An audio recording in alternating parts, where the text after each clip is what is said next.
নমস্কার বন্ধুরা, আমি কবিতা আর আপনারা দেখছেন আমার ছাদ বাগান। এই হচ্ছে সেই অস্বাভাবিক নয়নতারা গাছটা, যেটা দেখিয়েছিলাম আগেও বহুবার। আমি দেখিয়েছি যে এই গাছটা একদম অন্যরকম। তো বলেছিলাম যে ফুল ফুটলে অবশ্যই সকলের সঙ্গে শেয়ার করব। তো আজকে আমি দেখলাম যে সেই ফুল ফুটেছে আজকে।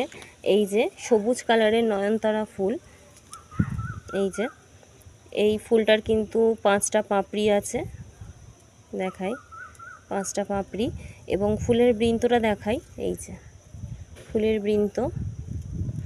আর এই ফুলটা থেকে কিন্তু কোনো ফল হবে না, হবে আবারও একটা নতুন ডোক। অনেকেই হয়তো বিশ্বাস করতে চাইবে না যে সবুজ কালারের ফুল, সবুজ কালারের নয়নতারা হয় কি না, কিন্তু আমার এই গাছটাতে সবুজ কালারের নয়নতারা ফুলই ফোটে। সেটা আমি সকলের সঙ্গে শেয়ার করব বলেছিলাম।